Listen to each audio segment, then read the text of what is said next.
empowering the next billion users through mobile, and then we'll have a Q&A with all three panels after this. Osama, the floor is yours.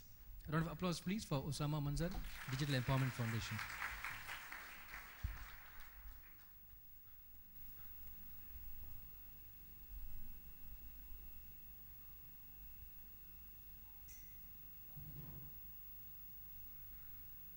Okay, good morning everybody. In fact, we don't even need 10 minutes after Tommy's speech in the morning. He has literally snatched away everybody's speech for the day.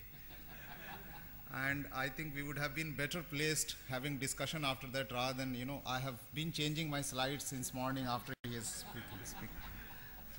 So, I think, you know, I'm not going to use my slide. There is something, I'm showing that because we, you know, made a lot of effort to make it. But I'm literally going to talk about mobile from the perspective of absolutely grassroots. What we have been watching here since morning is mobile penetration is very high, but most of the impact has been smartphone, you know, urban, top end, but literally rural, illiterate, absolutely oral oriented people, how they are using and how innovatively they are using is the kind of examples that I'm going to give some of the examples. I hope those examples are not exactly the examples that match Tony's slides. 3-4 things that is very important about mobile that has really created a situation the way we are in. The nature of mobile being oral, you know, and our society at a grassroots level is primarily oral. And if you look at the entire underdeveloping situation of any country, anywhere in the world, more than 30, 40, or 50% almost are underdeveloping, rural, remote, and the only way they converse is oral, you know, and they are called illiterate because they cannot read and write. So the entire revolution that mobile has created is to make an illiterate a literate. You know, because yesterday, if we can't convey in reading and writing, that means we are illiterate. But today, you can open a bank account, you can, you know, converse, you can complain, anything just by calling. That means we were literally being subjected to being illiterate because of the medium. And now we have a medium which literally convert us into an absolutely literate society. As soon as you have the mobile in your hand, I am no more illiterate. My identity is my mobile number. And therefore, I can open a bank account, and therefore, I'm identified as an individual with an individual number, you know. And India and other many countries, by you know, implementing UID and others, is also making it a point that your mobile is your identity, you know, many places. So those are the two, you know, one very, very important aspect that empowers the local citizens and the remote people in the remote areas. The second most important thing that I'm seeing, especially in India, I don't know that revolution is taking place here, here or not, is that there was another oral medium or audiovisual medium, radio and TV earlier, you know, but they both were not interactive, and mobile is interactive, which is another great leapfrog from the old traditional medium to the new medium, and integration of mobile with radio is making people extremely powerful. Because not only that you can listen, you can literally talk real time to the radio stations and others, and especially in India, because of the community radio is allowed, anybody can have a radio station of their own under 5 lakh of rupees, broadcasting 15 to 20 to 30 kilometers. So you can imagine how local community can use, and they all are having a mobile. So they can listen FM radio on mobile, and they can immediately call back and say that this is what is not happening, or whatever, you can have conversation. These are the two most important things that I have seen. And the third area is how people are using. The only thing that I'm not seeing happening at a mass scale, the way we talk about smartphone, apps and all that in the rural areas, is that you will see that there are more innovations than the widespread adoption. So you will see that some sectors are using very innovatively the mobiles in the health sector, some people are doing for public grievance redressal, some people are doing some other ways. And so I have some examples, maybe that I don't know how many of them will be really relevant here, but they are from the sector of health, agriculture and oral. And the reason why I am in a position without being an expert on mobile is because we conduct award for the last 3-4 years called M-Billionth Award, and we collect huge number of innovations from the entire South Asian countries. And of course, it all started with ICTA in Sri Lanka itself. We had the first jury 3 years back here only, and this conference was part of that, and I'm glad that it is continuing to be part of the yearly calendar. And last year, we started about $200,000 of endowment with the help of Vodafone Foundation to give money to the social sector using mobile innovatively.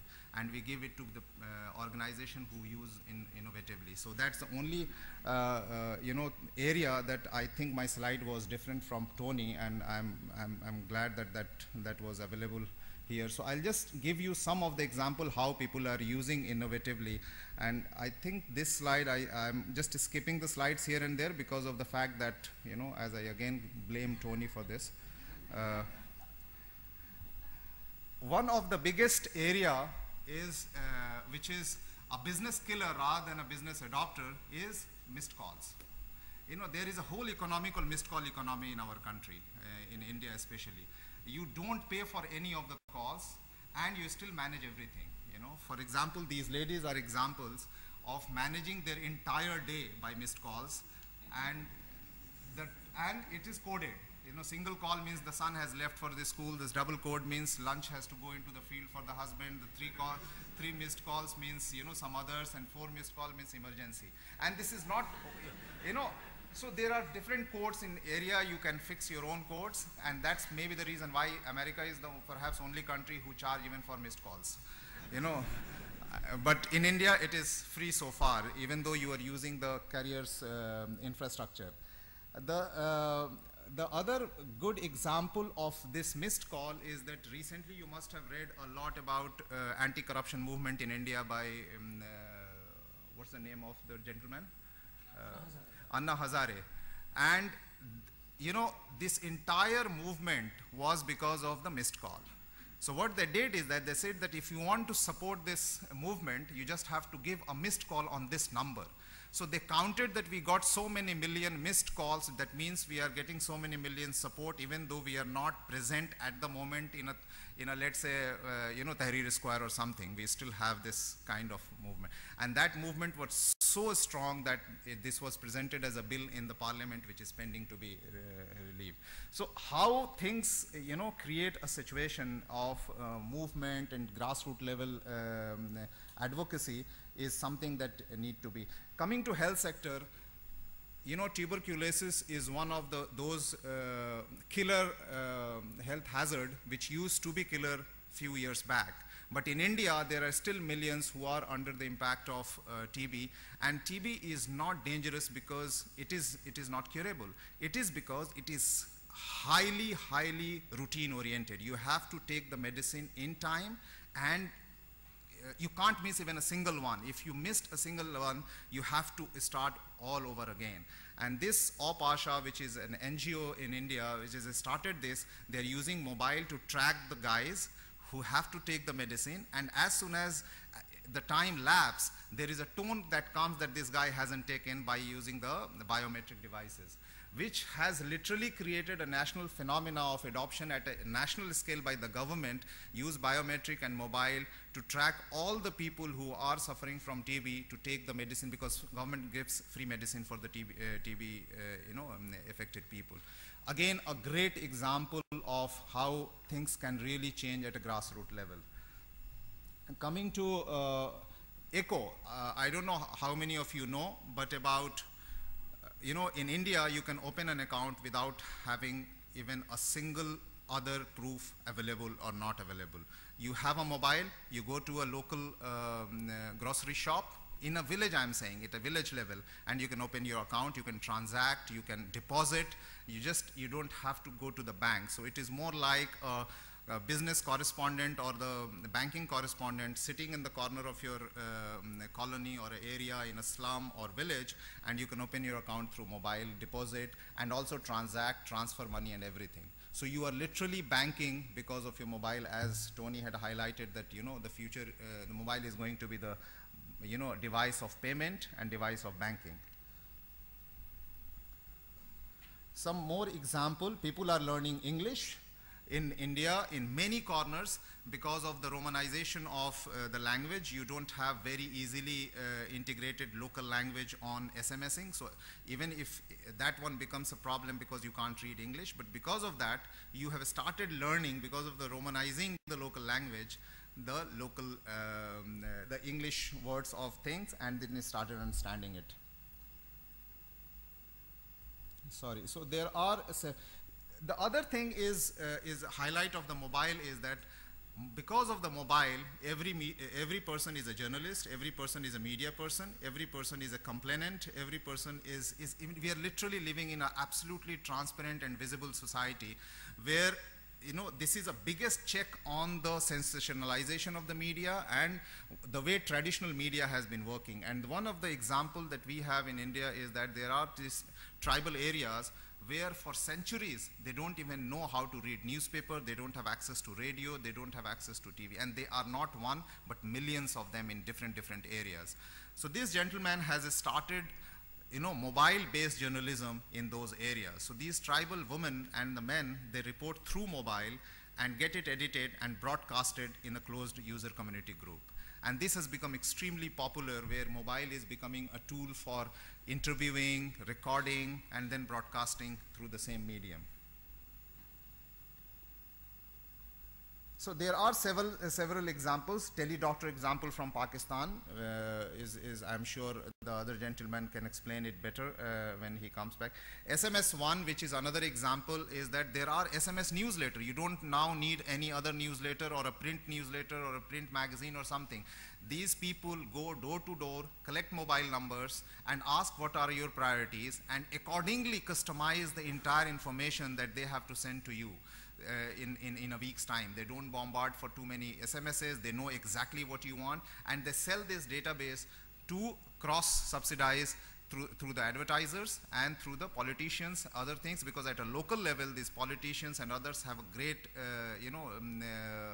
sense of learning with them and getting connected with them. So, for example, if it is an Eid, you do not send greetings for Holi, you know, you just send those people who celebrate Eid, just to them, the, greetings of those. So this is, the newsletter at a grassroots level has become SMS oriented. That's some of the examples. And then health phone, people are developing phone with all kind of health data. For example, there is there are about 100,000 videos of half a minute and 1 minute has been developed by an organization on health, which is broadcasted through mobile. You can download and you can see and you can take care of your health accordingly. So there are many examples like that. What I would say that, I would invite you to have a look at this. There are 3-4 websites that I would like to highlight, where we are giving fund and all that, where you can see all the social examples of 10s and 20s of those social examples from South Asia and India on mobilesforgood.mbillion.in. You can look at them. You can look at Mobiles for Good, winaward.manthanaward.org. And if you don't remember these URL, just remember mbillion.in, and you can go and click all these links, and you can see how, in the social area, mobile is literally changing the entire landscape. That's mostly from me. Thanks. Thanks, Osama. Come and join us on the panel here.